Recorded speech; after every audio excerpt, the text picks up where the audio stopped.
Los sueños de Don Bosco. Segunda parte. Del 21 al 30. 21. La rueda de la fortuna. 1856. Soñé que se me presentaba alguien con una rueda que anunciaba el futuro, y aquel personaje me dijo: oiga el ruido de esta rueda. Cada vuelta que ella da, significa lo que sucederá a su obra educativa en 10 años. Le dio la primera vuelta, el ruido que se produjo fue tan pequeño que apenas se alcanzó a escuchar muy cerca. Al darle la segunda vuelta ya el ruido que produjo la rueda se alcanzó a escuchar desde mucho más lejos. A la tercera vuelta el ruido fue mucho mayor y se alcanzaba a oír por todo el país. A la cuarta vuelta de la rueda ya el ruido fue inmenso y a la quinta vuelta el ruido fue tan grande que parecía oírse por todo el mundo. Y me fue comunicado lo que este era el anuncio del futuro que esperaba a la obra educativa de Don Bosco. En los primeros años solo sería conocida en la ciudad donde estaba su primer instituto, el Oratorio, en Turín. En su segundo decenio, ya se extendería por las provincias de aquella región, el Piamonte. En el tercer decenio su fama y su influencia se extenderían por todo el país de Italia. En el cuarto decenio se difundiría por toda Europa y en el quinto decenio la obra de Don Bosco sería conocida y apreciada en todos los continentes del mundo. 22. El sueño de los panes. 1857. Una noche vi en sueños a todos mis alumnos, distribuidos en 4 grupos distintos. Los jóvenes que formaban el primer grupo comían un pan finísimo y sabroso. Los del segundo grupo comían un pan ordinario. Los del grupo tercero comían un pan desalvado. Y los del cuarto grupo comían un pan mohoso y lleno de gusanos. Y me fue dicho que los que formaban el primer grupo son los que permanecen siempre con el alma en gracia de Dios y sin pecado. Que los del segundo grupo son los que son buenos, pero a veces cometen faltas. Los del tercer grupo son los que frecuentemente cometen pecados pero se arrepienten y tratan de convertirse. Y los del último grupo son los que viven en paz con sus pecados sin hacer nada serio por corregirse. Nota: Don Bosco al narrar este sueño a sus alumnos dijo: recuerdo perfectamente en cuál de los grupos estaba cada uno. Así que los que quieran pueden ir pasando estos días a mi habitación y les diré en qué estado se encuentra su alma. Los jóvenes fueron pasando a la habitación de nuestro santo en todos esos días y a cada uno le dijo tales detalles acerca del estado en que tenía su conciencia, que los muchachos exclamaban admirados: parece que tuviera unos lentes de ver espíritus. Le dice a uno todo lo que tiene en el alma. Este sueño se repitió después de muchas veces en formas diversas en la vida de San Juan Bosco, y siempre logró ver las conciencias tal cual estaban en realidad. 23. El gigante fatal. 1859. Vi en sueños a un hombre de estatura gigante que recorría las calles de la ciudad, y de vez en cuando colocaba sus manos sobre la cabeza de algunas personas. La persona sobre la cual el gigante había colocado sus manos, se ponía negra y caía muerta. Me pareció que era el anuncio de una epidemia mortal. Nota: hay que recordar que en la ciudad de Turín en un solo año hubo 3.500 enfermos de cólera y murieron 400. 700 de esas víctimas murieron en la región donde vivía Don Bosco, junto al río Dora. 24. El sueño de la marmota. 1959. Vi en sueños que cuando los jóvenes debían dirigirse a la iglesia para las confesiones, llegó al patio un hombre que llevaba una cajita. El hombre se colocó en medio de los jóvenes y abriendo la caja sacó de allí una marmota, un animalito roedor, de pelaje espeso y cabeza gruesa que vive en los montes pero que se deja domesticar y hace muchas maromas que distraen y hacen reír a la gente joven. La marmota empezó a bailar y hacer piruetas y los jóvenes le hicieron un gran corrillo para observarla. Entonces el hombre que llevaba el animalejo se fue alejando y alejando de la iglesia, y los muchachos con él, y así logró que no fueran a confesarse. Nota: Don Bosco al narrar este sueño dijo en qué estado vio la conciencia de ciertos jóvenes, sin decir el nombre de ninguno, pero los interesados se sintieron perfectamente retratados en aquella descripción. Luego les insistió en que el enemigo del alma hace todos los esfuerzos posibles por obtener que la gente no se confiese y que no comulguen. Mientras narraba el sueño se puso a describir las piruetas que hacía la marmota, y con ello hizo reír sabrosamente a los muchachos, pero mientras tanto los hizo pensar seriamente en el estado en el que estaba su alma. Muchos jóvenes fueron privadamente a pedirle que le dijera en qué estado había visto su conciencia y se quedaron pasmados al oír de labios de don Bosco faltas que ellos se imaginaban que nadie sabía. Dicen las crónicas de ese tiempo que la narración de este sueño llevó a casi todos los jóvenes a confesarse con más frecuencia, y que las comuniones se volvieron más numerosas en el oratorio o instituto educativo de don Bosco en Turín. 25. Aparición de mamá Margarita. 1860. Mi mamá Margarita había muerto el 25 de noviembre de 1856, pero en el mes de agosto de 1860 soñé que viniendo cerca del santuario de la Consolate me encontraba por el camino con ella. El aspecto de mi madre era bellísimo. Y yo admirado le pregunté, ¿pero cómo, su merced aquí? No está muerta. He muerto pero sigo estando viva, me respondió, y su merced es feliz. Totalmente feliz. Felicísima. Le pregunté si había ido al paraíso inmediatamente después de su muerte, y me respondió que no. Luego le pregunté si en el paraíso estaban algunos de mis mejores alumnos que habían muerto. Le dije los nombres y me dijo que sí estaban allá. Luego le pregunté, ¿me podrá explicar qué es lo que se goza en el paraíso? Aunque te lo dijera, no lo podrías comprender, me respondió. Pero no me podría dar aunque fuera una pequeñita muestra de lo que allá se goza, o se ve, o se oye. Y en ese momento vi a mi madre totalmente resplandeciente, adornada con una lujosísima vestidura, con un rostro de maravillosa majestad y belleza, y acompañada de un numeroso coro que cantaba solemnemente. Y ella empezó a cantar un himno de amor a Dios, un canto de una dulzura que nadie logra explicar, un canto tan bello que llenaba de gozo y de dicha el corazón, y que elevaba la mente hacia las alturas celestiales. Parecía que fuera un coro de millones y millones de voces, a cual más de hermosas y armónicas, desde las voces más graves y profundas, hasta las más elevadas y agudas. Y una incontable variedad de modulaciones, tonalidades y vibraciones, unas fuertes, otras suaves, combinadas con el arte más exquisito y con una delicadez tal que formaban un conjunto maravilloso. Al oír aquellas finísimas melodías quedé tan emocionado que me parecía estar fuera de este mundo y no fui capaz de decir nada ni de preguntar ninguna otra cosa más a mi madre. Cuando hubo terminado el canto, mamá Margarita se volvió hacia mí y me dijo, te espero en el cielo, porque nosotros los dos debemos estar siempre cerca del uno del otro. Dichas estas palabras desapareció. Nota, mamá Margarita ejerció una influencia importantísima en la vida de San Juan Bosco. Él quedó huérfano de padre a los 2 años y medio, y la educación se la dio su santa madre, formidable mujer que, aunque analfabeta, poseía dotes maravillosas para educar. Cuando ya su hijo fue sacerdote se fue con él a Turín y allí junto a su hijo pasó los últimos 10 años de su vida haciendo de madre amorosa para esos centenares de huerfanitos abandonados, que don Bosco iba recogiendo para educarlos y librarlos de peligros materiales y espirituales. Los muchachos de don Bosco la llamaban cariñosamente mamá Margarita, y así la llaman los salesianos de todo el mundo. Don Bosco habla muy hermosamente de ella en la autobiografía que por orden del Papa tuvo el que escribir. Cuando le presentaron el retrato de mamá Margarita a los 67 años 1855, pintado por Rollini, según un croquis de Bartolomé Bellicio. Le fue ofrecido a don Bosco en el día de su santo, 24 de junio de 1855. Al verlo, exclamó, es ella. No le falta sino que hable.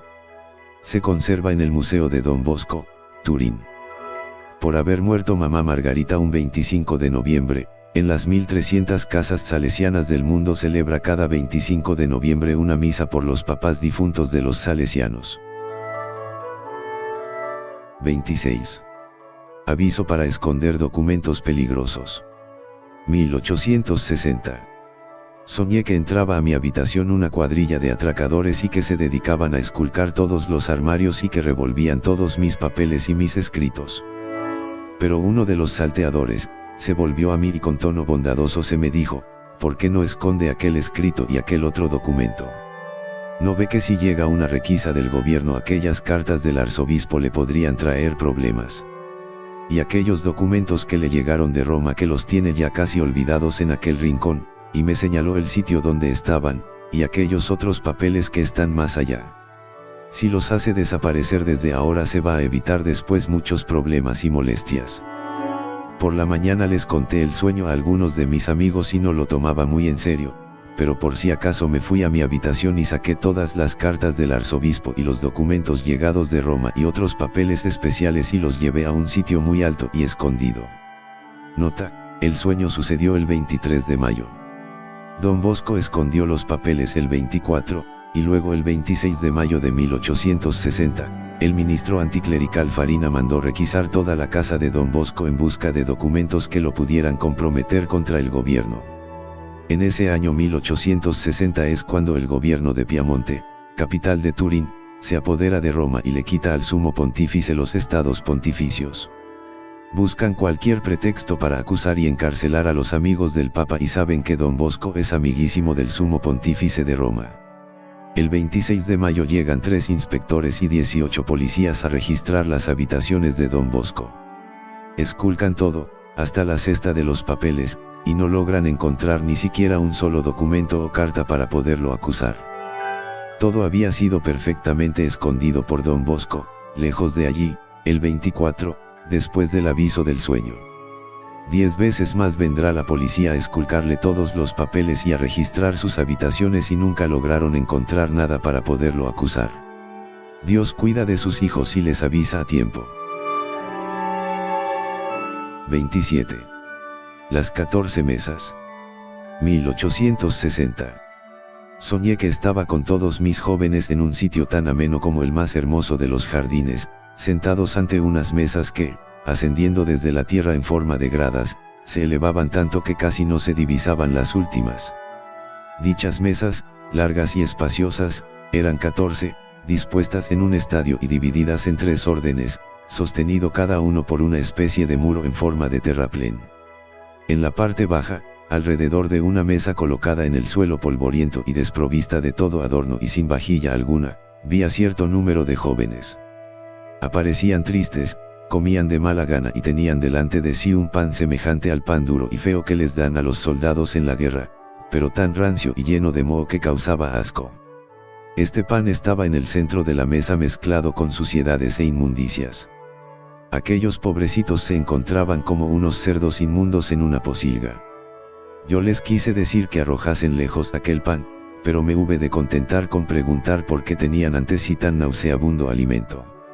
Me respondieron: hemos de comer el pan que nosotros mismos nos hemos preparado, pues no tenemos otro. Aquello representaba a los que están en pecado mortal. Dicen los proverbios en el capítulo 1, odiaron la disciplina y no abrazaron el temor de Dios y no prestaron atención a los buenos consejos, y por eso tienen que comer el fruto de sus malas obras. Y el Salmo 75, los que hacen el mal tendrán que beber de la copa de la amargura. Pero a medida que las mesas estaban más y más arriba, los jóvenes que comían en ellas se mostraban más alegres y se alimentaban con un pan más sabroso. Cuanto más alta se hallaba la mesa donde estaban, tanto más hermosos, elegantes y alegres eran los jóvenes que allí comían, y más lujosos los manteles y más finas las vajillas, y más exquisitos los alimentos que allí les ofrecían. Y me llamaba la atención el ver que en las mesas superiores había muchos jóvenes, más de los que me había imaginado. Al fin me puse a mirar las más altas mesas, las más elevadas. Los alimentos que allí se servían eran tan extraordinariamente finos y delicados que nadie podría describirlo. Las mesas parecían de oro. Los vestidos de los jóvenes que allí estaban sentados eran lujosísimos y de un costo elevadísimo. El rostro de cada muchacho resplandecía con luces admirables. Cada joven gozaba de una alegría extraordinaria y cada cual se esmeraba por hacer participantes de su gozo a los demás compañeros. En hermosura, en elegancia, en alegría y en luminosidad y esplendor, los que ocupaban las mesas de más arriba superaban totalmente a los que estaban en las mesas de más abajo. Y me fue dicho que los que están en las mesas más altas son los que se esfuerzan por conservar el alma sin pecado. Los de las mesas de en medio son los que caen y cometen faltas pero se apresuran a confesarse y a enmendarse.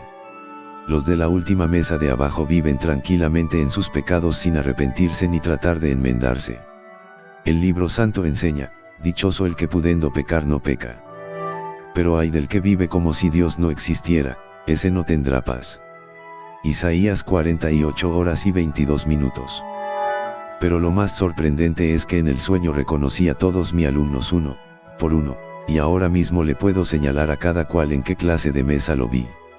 Me parece estarlos viendo ahora mismo, a cada uno en su mesa. Estando observándolos vi un hombre a lo lejos y quise ir a preguntarle algo, pero me tropecé con algo y me desperté. Nota: al día siguiente, 6 de agosto de 1860, los jóvenes fueron pasando por la habitación de don Bosco para preguntarle en qué mesa los había visto. Y se extrañaban de la admirable precisión con la cual les informaba el estado de su alma. Varios le preguntaron si todavía podían pasar de una mesa inferior a otra superior y les dijo que sí era posible, con tal de esmerarse por evitar el pecado y dedicarse a portarse bien. ¿En cuál de las 14 mesas estaremos nosotros? ¿A cuál queremos pasar? 28. Sueño del estado de las conciencias. 1860. Era el 31 de diciembre y tenía que aconsejarles a los jóvenes el aguinaldo, lema o recuerdo para el nuevo año que iba a empezar. Y en sueños me encontré con el padre José Cafasou, que había muerto ese año, y le pregunté, ¿qué consejo o recuerdo les dejo a mis discípulos para este año que va a comenzar? Él me respondió, ante todo, que arreglen las cuentas de su conciencia. Y luego vi un tribunal compuesto por el padre Cafasou, por el poeta Silvio Pellico y por el conde Cas. Y que mis discípulos, cada uno con un papel en la mano, pasaban ante el tribunal para presentar las cuentas de su conciencia. Los que presentaban las cuentas bien arregladas eran aprobados y se iban al patio a jugar muy contentos. A quienes tenían pecados sin perdonar, los señores del tribunal les rechazaban sus cuentas y se las devolvían, porque no se les podían aceptar así. Y salían muy tristes y muy angustiados. Vi a unos que no pasaban a presentar cuentas ante el tribunal. Le pregunté al padre Cafasou quiénes eran ellos y me respondió, son los que no tienen obras buenas para que se les paguen. Dígales que se apresuren a hacer obras para el cielo, porque al árbol que no produce fruto se le corta y se le echa al fuego. Mateo 3:10. Salí al patio y vi que los jóvenes que tenían bien las cuentas de su conciencia jugaban felices y se sentían satisfechos como príncipes. En cambio otros jóvenes no sentían alegría. Y uno de estos tenía una venda en los ojos, para no reconocer la fealdad del pecado y la necesidad de vivir en gracia de Dios, y otros tenían la cabeza llena de humo negro. Y allá en un rincón del patio vi una escena que me llenó de angustia, un joven estirado en el suelo, pálido como un muerto, tenía muerta el alma por el pecado. Unos con los ojos muy enfermos, malas miradas, otros con la lengua enferma, malas conversaciones, y algunos muy enfermos de los oídos, sordos para oír lo bueno, atentos para escuchar lo malo. Todos ellos tenían sus sentidos roídos por gusanos. Uno tenía la lengua totalmente podrida, otro con la boca llena de fango hediondo y un tercero con la garganta tan maloliente que no se le podía a uno acercar, de que hablarán. Alguno tenía el corazón carcomido y podrido, débil y corrompido, ya se puede uno imaginar lo malo y corrompidos que serán sus afectos. Había algunos como cadáveres en descomposición, destruidos por los vicios, y otros tan enfermos que parecían un hospital, así de enferma está su alma. Yo estaba viendo la conciencia de cada uno. Me acerqué a uno de esos pobrecitos y le pregunté, ¿pero qué es lo que te ha sucedido? ¿Por qué estás así de mal? Es que estoy cosechando el fruto de mis malas obras. Cada uno cosecha lo que ha cultivado. El que cultiva corrupción, cosecha maldades. Gálatas 6:7. Y lo mismo me respondieron varios más. Yo veía el estado de cada alma tan claramente, que si alguno se me acerca ahora, puedo decirle cómo está su conciencia. Luego fui llevado a un enorme salón, adornado con oro y plata, y lleno de lámparas maravillosas que producían una luz tan bella como uno no puede imaginar. Y en la mitad del salón había una inmensa mesa con los alimentos más exquisitos que una persona pueda desear. Yo al ver semejante cantidad de alimentos tan sabrosos dispuse salir a llamar a mis discípulos para que entraran a comer, pero el padre Cafasou me dijo, un momento, de esta mesa no pueden participar sino los que tienen la conciencia en paz.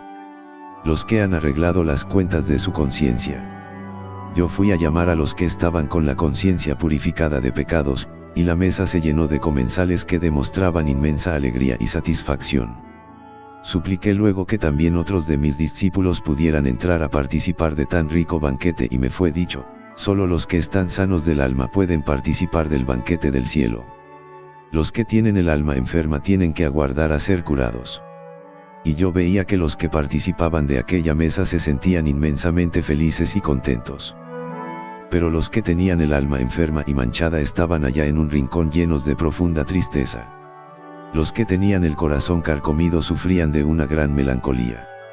A ninguno de los que tenían el alma manchada se le dejaban acercarse a la mesa de las delicias.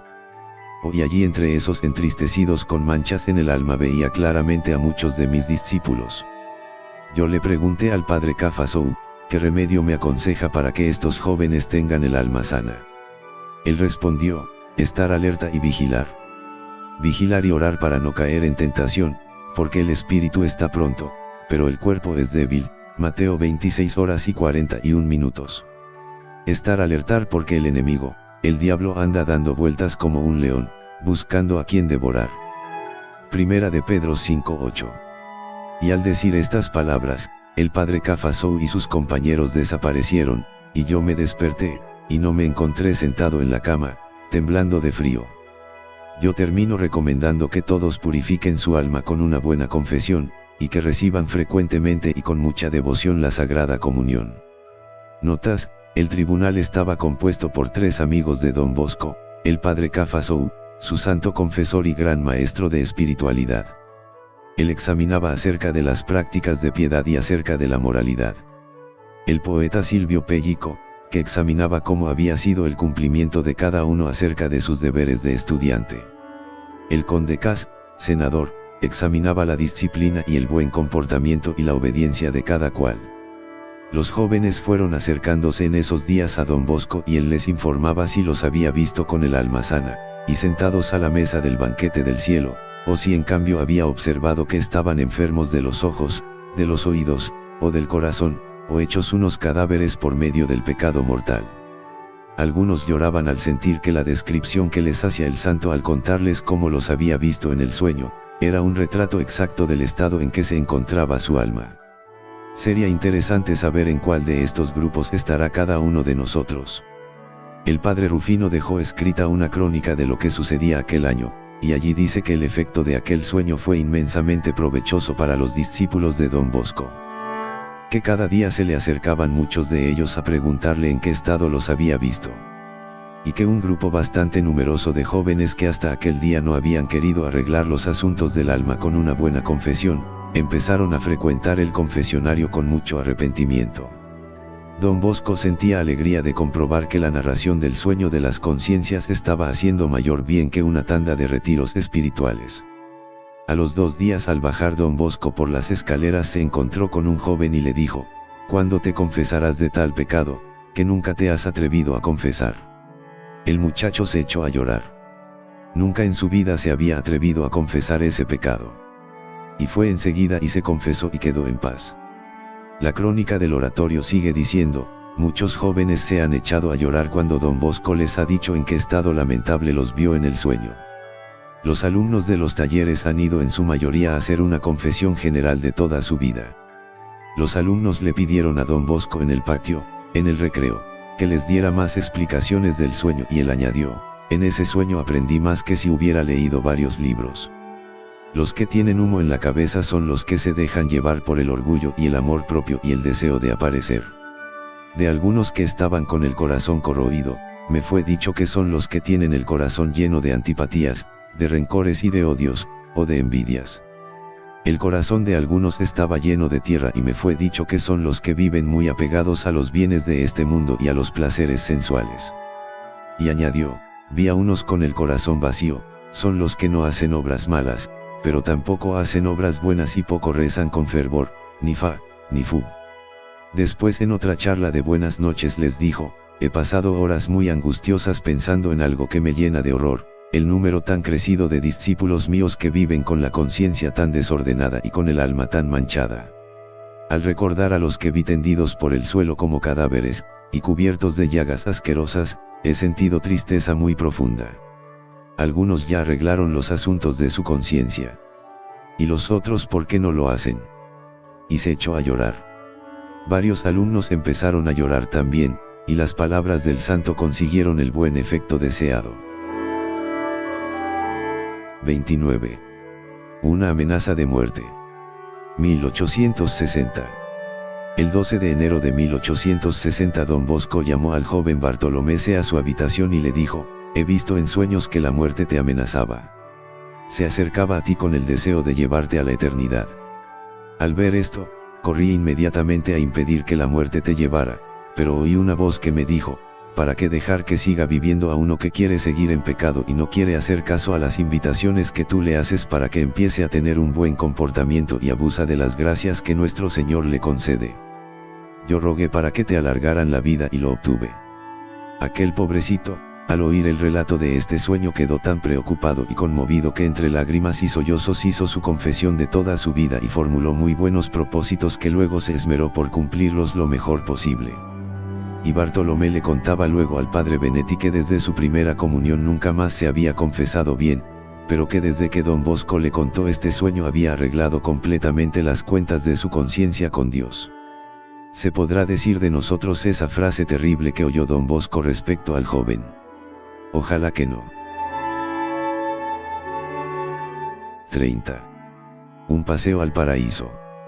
1861. En la noche del 7 de abril de 1861 dijo Don Bosco a sus jóvenes: voy a contarles un sueño que tuve durante 3 noches. Lo que más emoción me produjo fue que cada noche reanudé el sueño en el punto preciso en el que había quedado la noche anterior al despertarme. El sueño consta de 3 partes. Primera parte. Soñé que llegaba con mis discípulos a una hermosa y amplia llanura y que les preguntaba: ¿quieren que vayamos a dar un paseo? Los jóvenes dijeron: ¿pero a dónde?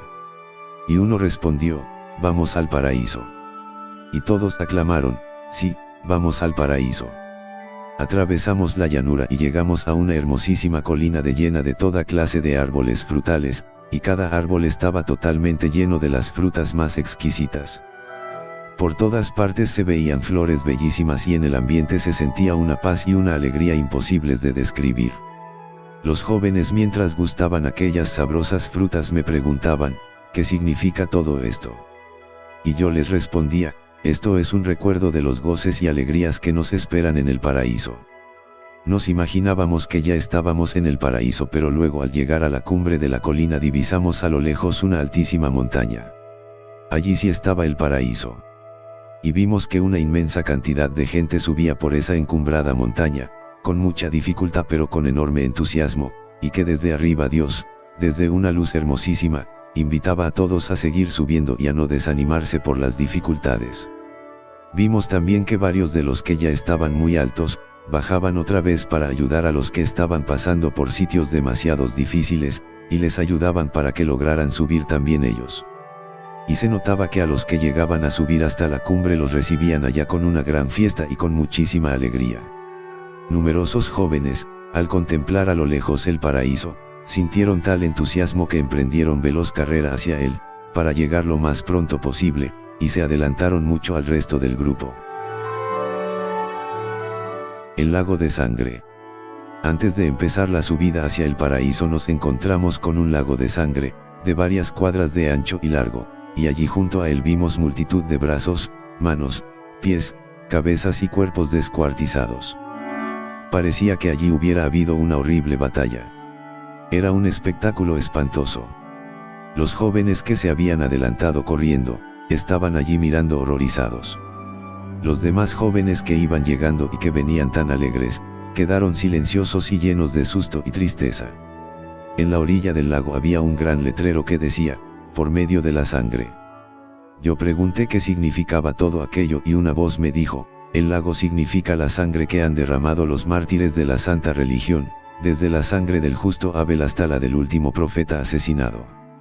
Lucas 11:51, y la sangre del gran mártir Jesucristo, y la de todos los que han muerto por defender la religión. Y los brazos, pies, manos y calaveras, ¿qué significan? La voz nos respondió: son los que han pretendido luchar contra la Iglesia. Han quedado tendidos en el campo de batalla, pues la promesa de Jesús dice, los poderes del infierno no podrán contra ella, San Mateo 16:18. Yo les expliqué a mis discípulos que los que se sacrifican por defender la santa religión subirán muy alto hacia el cielo y que los que atacan la religión de Jesucristo se quedarán destrozados a mitad del camino de la eternidad. Y seguimos nuestro viaje. El lago de agua. Encontramos otro gran lago de aguas cristalinas, con un inmenso letrero que decía, por medio del agua. También junto a este lago había muchos cuerpos destrozados. Y una voz nos explicó, esto significa que para ir al cielo hay que ser purificados por el agua del bautismo y por el sacramento de la penitencia, porque al cielo no puede llegar nada manchado, Apocalipsis 21:27. Y los restos humanos son los que no quisieron purificarse por la penitencia, y se dedicaron a obrar contra la Iglesia de Dios. El lago de fuego. Seguimos el viaje y llegamos a un lago de fuego. Allí a su alrededor había también restos de cuerpos humanos y en el otro extremo un gran letrero que decía, por medio del fuego. Y una voz nos dijo, esto significa que para ir al paraíso es necesario tener gran fuego de amor a Dios y de caridad al prójimo. Los restos de cuerpos humanos que hay alrededor significan los que en vez de amar a Dios y a su prójimo, se dedicaron fue a atacarlos. Han quedado destrozados, a mitad del camino de la eternidad. El circo de las fieras. Llegamos luego a un enorme circo llenito de terribles fieras, lobos, osos, tigres, leones, panteras, serpientes, perros bravos, gatos rabiosos y cada monstruo tenía la boca abierta mostrando sus colmillos y aguardando que alguno se le acercara para devorarlo. La voz nos dijo, esos son los peligros que el demonio, el mundo y la carne presentan contra el alma para hacerla pecar y llevarla a la condenación. Los jóvenes me preguntaron si nos acercábamos a las fieras, pero yo les respondí, el que ama el peligro, en él perece. Y nos retiramos de allí y seguimos nuestro viaje. Si pasábamos por entre el circo, el camino era mucho más corto, pero muchísimo más peligroso. En cambio, dando la vuelta, el viaje era mucho más largo pero con menos peligros, y dispusimos más bien a dar la vuelta. La multitud mutilada. Llegamos a una llanura donde había una inmensa multitud de personas, pero a cada cuerpo le faltaba algo. A unos les faltaban los ojos, a otros las orejas, a unos las manos y a otros la cabeza. Unos no tenían lengua. Los jóvenes estaban aterrados al ver a esa gente tan mutilada, pero una voz nos explicó, esos son los que por salvar el alma y por no pecar sacrificaron su vista o sus oídos o hicieron sacrificios en el hablar o hicieron sufrir a su cuerpo con ayunos y penitencias. Los que no tienen cabeza son los que se consagraron a Dios ofreciéndole toda su vida para su santo servicio. Estas gentes cumplieron lo que decía Jesús, si tu mano o tu ojo te es ocasión de pecado, sacrifícalo. ¿Qué más vale entrar al reino de los cielos mano o ciego, que irse con las dos manos al infierno? Mateo 18:8. Estos resucitarán gloriosos para reinar eternamente en el cielo.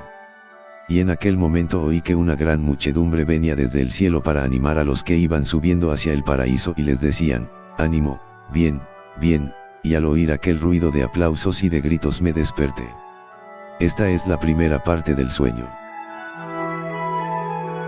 Segunda parte. La plaza y el túnel. En nuestro viaje hacia el paraíso llegamos a una gran plaza llena de gente muy alegre.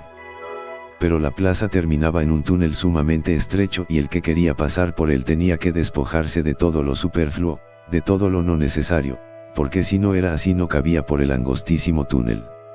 Entonces recordé la frase de Jesús, el que no renuncie por amor a mí, a lo que mucho ama, no es digno de mí. Mateo 10:37.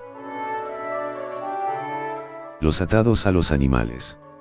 Entonces llegamos a un valle donde había muchos individuos, pero cada uno amarrado a un animal. Uno amarrado a un buey, otro a un asno o a un caballo, un tercero a un cerdo y otro a un perro o a un gato o a un conejo. Y me fue comunicado que los que están amarrados a un buey son los perezosos, en los cuales se cumplirá lo que dijo San Pablo, el que poco cultiva, poco cosechará. Y los que estaban amarrados a un asno son los tercos, los testarudos, los que siguen sus caprichos sin hacer caso a lo que les aconsejan los sacerdotes y los superiores. A ellos les dice Salmo 22, no seáis como asnos y mulas que hay que guiarlos con freno y si no nos hacen caso. Me fue dicho que los que estaban amarrados a unos caballos son los que no emplean su cerebro para pensar en lo eterno y en la salvación del alma, sino solo piensan en lo que es de la tierra y del cuerpo material. A muchos los vi amarrados a cerdos y revolcándose con ellos entre el barro y me fue dicho que son los que se dedican a las pasiones sensuales y con el pecado se alejan de Dios. Y me acordé del hijo pródigo del cual dice el Evangelio que, se dedicó a vivir impuramente y lo pusieron a cuidar cerdos. Vi a unos amarrados a gatos, son los ladrones. Y otros amarrados a perros, los que dan escándalo y mal ejemplo. Y varios amarrados a conejos, los que son cobardes y no se atreven a defender su santa religión ni a practicarla delante de los demás. El jardín infectado. Llegamos a un jardín muy hermoso lleno de rosas, violetas y manzanas. Pero apenas nos acercamos a las rosas notamos que en vez de aroma despedían un olor muy desagradable. Y las violetas en vez de oler agradablemente, olían a fetidez asquerosa. Y uno de los jóvenes quiso probar una de las manzanas que allí había y tuvo que vomitar porque tenía un sabor horriblemente feo. Y me fue comunicado que eso significa los goces materiales que ofrece el mundo, tienen apariencia de belleza y de sabrosura, pero en realidad producen asco y aversión y desagrado. La muchedumbre del camino ancho. Luego llegamos a una avenida ancha y atrayente y vimos que por allí corría alegremente muchísima gente. Orquestas, conjuntos musicales, gritos y aplausos. Unos bailaban, otros brincaban, y la algarabía de todo era ensordecedora. Pero notamos con susto que entre esa inmensa multitud que descendía por el camino ancho, iban unos tipos muy elegantes empujando para que no se detuvieran, pero a esos individuos les salían unos cuernos por debajo de sus sombreros. Entonces me acordé de lo que dice el libro de los Proverbios, hay caminos que a la gente le parecen buenos pero que terminan llevando al desastre. Proverbios 16:25. Y una voz dijo, miren cuánta gente va viajando tranquilamente hacia el infierno sin darse cuenta. Entonces nosotros nos devolvimos llenos de susto y en vez de seguir por ese camino ancho que lleva a la condenación nos dirigimos hacia una senda estrecha que subía. Recordábamos aquellas palabras de Jesús, que ancha es la vía que conduce a la perdición y cuán numerosos son los que se van por ella, y que angosto es el sendero que lleva a la vida eterna y que poquitos son los que por él caminan. Viajad por la vía angosta. Mateo 7:13. Y yo pensaba, diré a mis discípulos, recuerden que los placeres conducen a la perdición no son sino mera apariencia. Ofrecen solo belleza exterior, pero no alegría interior. Estén alertas para no dedicarse a pecados que los hacen semejantes a los animales, como la pereza, la gula, la impureza, el robo, la desobediencia o el falso respeto humano. Qué triste que tengan que decir de nosotros como del hijo pródigo, se dedicó a vivir impuramente y lo pusieron a cuidar cerdos. Y en aquel momento, cuando íbamos a empezar a subir por el camino angosto, los muchachos comenzaron a gritar, como que no es el camino, quizás nos equivocamos de camino. Y al oír estos gritos, me desperté. Tercera parte. El puente. Nos volvimos del camino ancho y llegamos otra vez a la inmensa plaza donde había tanta gente y de la cual se podían salir por un túnel muy estrecho. Pasamos por allí pero nos encontramos con que teníamos que pasar por un puente muy estrecho y sin barandas, debajo del cual había un horrible abismo. Los jóvenes se detuvieron asustados. Si dábamos un paso en falso caeríamos a las aguas turbulentas que corrían encajonadas por el tenebroso abismo, y desapareceríamos. Al fin uno se atrevió a pasar y lo siguieron los demás, poco a poco y con muchísimo cuidado, y logramos llegar al otro extremo sin caer al torrente. Nos había servido ser, como decía Jesús, sencillos como palomas, pero prudentes como serpientes. Un camino muy difícil. Encontramos luego un camino sumamente difícil de andar. En un sitio montones de espinas pretendían impedirnos el paso. Más allá piedrononas inmensas que para pasar sobre ellas había que agarrarse muy fuerte con las manos y con los pies, y cada uno tratar de ayudar a subir al que iba cerca. La subida era cada vez más escarpada, pero nosotros nos animábamos a no desfallecer, y seguimos subiendo. Mirábamos hacia arriba y veíamos el recibimiento tan festivo y alegre que allá les hacían a los que lograban subir aquella cuesta, y esto nos animaba a seguir subiendo aunque las dificultades fueran cada vez más grandes. En la cumbre, pero casi solo. Al fin llegamos a la cumbre de la montaña. Los que estaban allí se preparaban para hacernos un gran recibimiento. Cuando yo me volví a mirar cuántos habían llegado conmigo hasta la altura, y con enorme tristeza vi que de todos mis 800 y más discípulos que habían emprendido conmigo aquel camino hacia el paraíso, solamente 3 o 4 habían logrado llegar hasta allá. ¿Y los demás, qué les sucedió por el camino?, pregunté. Y una voz me respondió: los demás se han quedado estancados en distintas partes del camino. Mire bien y verá dónde se han quedado. Quizás si siguen luchando logren llegar hasta la altura. Me puse a mirar y vi que unos estaban distraídos recogiendo caracoles. Otros hacían ramos con flores silvestres. Algunos recogían frutas verdes y varios se dedicaban a perseguir mariposas. Hasta había quienes estaban coleccionando grillos y muchos se habían sentado a descansar tranquilamente en la sombra de un matorral. Yo me puse a gritarles que no se dedicaran a esas boberías inútiles, que este no era tiempo de dedicarse a descansar, que no se detuvieran en la subida, que siguieran caminando hacia la altura. Unos poquitos, unos 8 me hicieron caso. Los demás siguieron dedicados a esas inutilidades. A mí me daba pena llegar con un grupito tan reducido al paraíso, y les dije a mis pocos compañeros: espérenme aquí que yo bajo a tratar de hacer subir a los rezagados. Y me vine cuesta abajo animando a unos, empujando a otros hacia arriba y hasta regañando a algunos muy despreocupados. Les repetía afanosamente: sigan caminando hacia arriba. No se queden en mitad del camino del paraíso por dedicarse a cosas que no valen la pena, sigan, suban. Y bajé hasta donde empieza la subida de la montaña y allí encontré muchos desanimados que ya no querían hacer sacrificios para llegar al paraíso, sino que pensaban dedicarse a la vida fácil sin hacer esfuerzos por subir. Animé a todos a emprender de nuevo el camino hacia las alturas y cuando ya iba a comenzar a caminar hacia la alta montaña, me tropecé con algo y me desperté. Quiero terminar esta narración diciéndoles: de 800 que empezaron la subida solo 4 llegaron directamente al cielo. Y los otros tendrán que quedarse en el purgatorio pagando los pecados. Para unos el purgatorio será muy cortico, pero para otros puede ser muy largo. Y algunos me preguntarán: ¿qué debo hacer para que mi purgatorio no sea tan largo? Yo le respondo: gane indulgencias. Indulgencias es el perdón de una parte de la pena que se debe pagar por el pecado. La Iglesia Católica tiene poder de conceder indulgencias, porque Cristo dijo a los apóstoles: todo lo que desatéis en la tierra, quedará desatado en el cielo. La Iglesia ha concedido indulgencias a quienes le ofrecen a Dios el trabajo que hacen. También se gana indulgencia cada vez que se ofrece a Dios un sufrimiento o se da una limosna por amor de Dios. Gana indulgencia quien asiste a la Santa Misa y quien comulga y el que reza el rosario o visita a Jesús sacramentado en un templo, etc.